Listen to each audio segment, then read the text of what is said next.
ಇವತ್ತಿನ ಒಂದು ವಿಡಿಯೋದಲ್ಲಿ ತುಂಬ ರುಚಿಕರವಾದ ಚಹಾವನ್ನು ಮಾಡೋಣ. ಹಾಗೆಯೇ ಈ ಒಂದು ಚಹಾವನ್ನು ಸೇವನೆ ಮಾಡೋದ್ರಿಂದ ನಮ್ಮ ತಲೆನೋವು, ಮೈಕೈ ನೋವು, ನೆಗಡಿ, ಕೆಮ್ಮು ಎಲ್ಲವನ್ನು ವಾಸಿ ಮಾಡುವಂತಹ ಈ ಚಹಾವನ್ನು ಯಾವ ರೀತಿ ಮಾಡೋದು ಅಂತೇಳಿ ತಿಳಿಸ್ಕೊಡ್ತೀನಿ. ವಿಡಿಯೋವನ್ನು ಸ್ಕಿಪ್ ಮಾಡದೆ ಪೂರ್ತಿ ನೋಡಿ. ಈಗ ಒಂದು ಟೀ ಪಾತ್ರೆಯನ್ನು ತೊಗೊಂಡಿದ್ದೀನಿ. ಈಗ ಗ್ಯಾಸನ್ನು ಹಂಚಿದ್ದೀನಿ. ಈಗ ಇದಕ್ಕೆ ನಾನು ಒಂದು ಗ್ಲಾಸ್ನಷ್ಟು ನೀರನ್ನು ಹಾಕಿದ್ದೀನಿ. ಈ ನೀರಿಗೆ ನಾನು ಚೆನ್ನಾಗಿ ತೊಳೆದಿರುವಂಥ ಶುಂಠಿಯನ್ನು, 1 ಇಂಚು ಶುಂಠಿಯನ್ನು ಜಜ್ಜಿ ಈ ನೀರಿಗೆ ಹಾಕ್ತೀನಿ. ನೋಡಿ, ಅದ್ರ ಜೊತೆಗೆ 1-2 ಏಲಕ್ಕಿಯನ್ನು ಕೂಡ ನಾನು ಜಜ್ಜಿ ಇಟ್ಕೊಂಡಿದ್ದೀನಿ. ಈಗ ಇದೆರಡನ್ನು ನಾನು ಈಗ ಈ ಟೀ ಪಾತ್ರೆಗೆ ಹಾಕ್ತಾ ಇದ್ದೀನಿ. ನೋಡಿ, ಈಗ ನೀರು ಕಾಯ್ತಾ ಬರ್ತಾ ಇದೆ. ಈಗ ಬಬಲ್ಸ್ ಬಿಟ್ಕೊಳ್ತಾ ಇದೆ. ಈಗ ಇದಕ್ಕೆ ನಾನು ಒಂದು 3-4 ಕುಡಿಯಷ್ಟು ತುಳಸಿಯನ್ನು ಚೆನ್ನಾಗಿ ತೊಳೆದು ಈಗ ಈ ಟೀ ಪಾತ್ರೆಗೆ ಹಾಕ್ತಾ ಇದ್ದೀನಿ. ಅಂದರೆ ಎಂಥ ಕೆಮ್ಮು, ನೆಗಡಿ, ಜ್ವರ ಆ ಥರ ಎಲ್ಲ ಇದ್ದಾಗ ಈ ರೀತಿ ಟೀ ಮಾಡಿ ಕುಡಿಯೋದ್ರಿಂದ ನೆಗಡಿ, ಕೆಮ್ಮು ಎಲ್ಲ ವಾಸಿಯಾಗುತ್ತೆ. ಎದೆಯಲ್ಲಿರುವಂತಹ ಕಫ ಕೂಡ ಕಡಿಮೆ ಆಗುತ್ತೆ. ಕೆಲವರಿಗೆ ಕಷಾಯ ಕುಡಿಯೋದಕ್ಕೆ ಆಗೋದಿಲ್ಲ, ಇಷ್ಟಪಡೋದಿಲ್ಲ. ಹಾಗಾಗಿ ಈ ರೀತಿ ಟೀ ಆದರೂ ಮಾಡಿ ಕುಡಿಬೋದು. ಈಗ 1 ಟೇಬಲ್ ಸ್ಪೂನ್ನಷ್ಟು ಧನಿಯಾ ಬೀಜವನ್ನು ತೊಗೊಂಡಿದ್ದೀನಿ. ಇದನ್ನು ಕೂಡ ಈ ಟೀ ಪಾತ್ರೆಗೆ ಹಾಕ್ತೀನಿ. ಈಗ ಇದು ಚೆನ್ನಾಗಿ ಕುದಿಲಿ. ಒಂದು ಕುದಿಯೋವರೆಗೂ ಚೆನ್ನಾಗಿ ಕುದಿಸೋಣ. ನೋಡಿ, ಇದು ಈಗ ಚೆನ್ನಾಗಿ ಕುದೀತಾ ಇದೆ. ಈ ಒಂದು ಶುಂಠಿ, ಹಾಗೆ ಏಲಕ್ಕಿ, ಧನಿಯಾ ಬೀಜ, ಹಾಗೆಯೇ ತುಳಸಿ ಸೊಪ್ಪಿನಲ್ಲಿರುವಂತಹ ಸಾರಾಂಶವನ್ನೆಲ್ಲ ಚೆನ್ನಾಗಿ ಬಿಟ್ಕೊಳ್ಳುತ್ತೆ. ಒಂದು ಸಣ್ಣ ಉರಿಯಲ್ಲಿ, ಲೋ ಫ್ಲೇಮಲ್ಲಿ ಚೆನ್ನಾಗಿ ಇದನ್ನು ಕುದಿಸಿ, ಇದಕ್ಕೆ ಈಗ ಬೆಲ್ಲವನ್ನು ಹಾಕಿ ಸೋಸಿ ಕುಡಿದ್ರೆ ಕಷಾಯ ಆಗುತ್ತೆ. ಎಂಥದೇ ಜ್ವರ, ಕೆಮ್ಮು, ನೆಗಡಿ ಎಲ್ಲ ಬಂದಿರಲಿ ವಾಸಿ ಆಗುತ್ತೆ.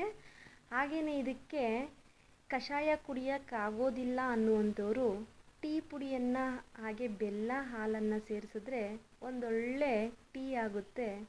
ನೋಡಿ, ಈಗ ಚೆನ್ನಾಗಿ ಕುದೀತಾ ಇದೆ. ಇದರಲ್ಲಿರುವಂಥ ಸಾರವೆಲ್ಲ ಬಿಟ್ಕೊಳ್ತಾ ಇದೆ. ಈಗ ಇದಕ್ಕೆ ನಾವು ಟೀ ಪುಡಿಯನ್ನು ಸೇರಿಸೋಣ. ಈಗ ನಾವು ಇದಕ್ಕೆ ಸುಮಾರು 2 ಟೇಬಲ್ ಸ್ಪೂನಷ್ಟು ಟೀ ಪುಡಿಯನ್ನು ಸೇರಿಸ್ತಾ ಇದ್ದೀನಿ. ನೋಡಿ, ಆದಷ್ಟು ಸಣ್ಣ ಉರಿಯಲ್ಲೇ ಈ ಟೀಯನ್ನು ಮಾಡಿ.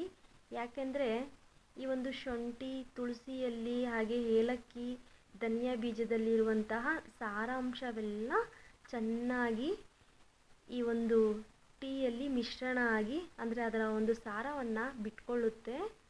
ನೋಡಿ, ಈಗ ಕುದಿಸಿ ಆಗಿದೆ. ಈಗ ಇದಕ್ಕೆ ನಾವು ನಮಗೆ ಎಷ್ಟು ಪ್ರಮಾಣದಲ್ಲಿ ಬೇಕೋ ಅಷ್ಟು ಪ್ರಮಾಣದಲ್ಲಿ ಹಾಲನ್ನು ಸೇರಿಸ್ಕೊಳ್ಳೋಣ. ಈಗ ಹಾಲು ಸೇರಿಸಿ ಆಗಿದೆ. ಈಗ ಇದನ್ನು ಸಣ್ಣ ಉರಿಯಲ್ಲಿನೇ ಕುದಿಸೋಣ.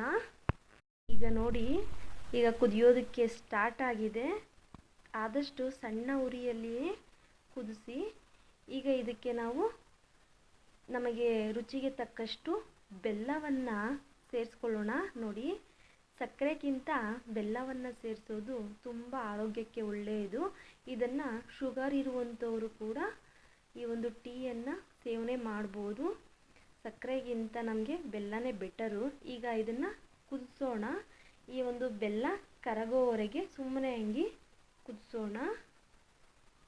ನೋಡಿ, ಈಗ ಇದು ತುಂಬ ಚೆನ್ನಾಗಿ ಕುದೀತಾ ಇದೆ. ಈಗ ಕುದಿಸಿದಾಗಿದೆ. ಈಗ ಇದನ್ನು ನಾವು ಒಂದು ಫಿಲ್ಟರ್ ಸಹಾಯದಿಂದ ಸೋಸ್ಕೊಳ್ಳೋಣ. ಬೆಲ್ಲ ಹಾಕಿ ಮಾಡಿರುವಂಥ ಟೀಯ ಘಮ ಮೂಗಿಗೆ ಬಡಿತಾ ಇದೆ. ತುಂಬ ರುಚಿಯಾಗಿರುತ್ತೆ. ನೋಡಿ, ಶುಂಠಿ, ಹಾಗೆ ಏಲಕ್ಕಿ, ತುಳಸಿ, ಧನಿಯಾ ಬೀಜ ಎಲ್ಲ ಚೆನ್ನಾಗಿ ಬೆಂದಿದೆ ಟೀಯಲ್ಲಿ. ನೋಡಿ ಯಾವ ರೀತಿ ಇದೆ. ಈಗ ಟೀ ರೆಡಿಯಾಗಿದೆ. ಎಂಥದೇ ತಲೆನೋವಿರಲಿ, ನೆಗಡಿ, ಕೆಮ್ಮು, ಜ್ವರ, ಇಂಥ ಯಾವುದೇ ಒಂದು ರೀತಿಯ ಸಮಸ್ಯೆ ಇರಲಿ, ಈ ಒಂದು ರೀತಿಯ ಟೀಯನ್ನು ಮಾಡಿ ಸೇವನೆ ಮಾಡೋದ್ರಿಂದ ನಮಗೆ ಆದಷ್ಟು ಬೇಗನೆ ತಲೆನೋವಂತೂ ರಿಲೀಫ್ ಸಿಗುತ್ತೆ. ನೋಡಿ, ಘಮ ಮೂಗಿಗೆ ಬಡಿತಾ ಇದೆ. ಸುಮಾರು ಇದು ಅರ್ಧ ಲೀಟ್ರಷ್ಟಿದೆ. ನಾವು ಮನೆ ಮಂದಿಯೆಲ್ಲ ಸವಿಬೋದು. ಈಗ ನೋಡಿದ್ರಲ್ಲ ವೀಕ್ಷಕರೇ, ಯಾವ ರೀತಿ ತಲೆನೋವಿಗೆ ಅಥವಾ ನೆಗಡಿ, ಕೆಮ್ಮು, ಜ್ವರಕ್ಕೆ ಟೀಯನ್ನು ಮಾಡೋದು ಅಂತೇಳಿ.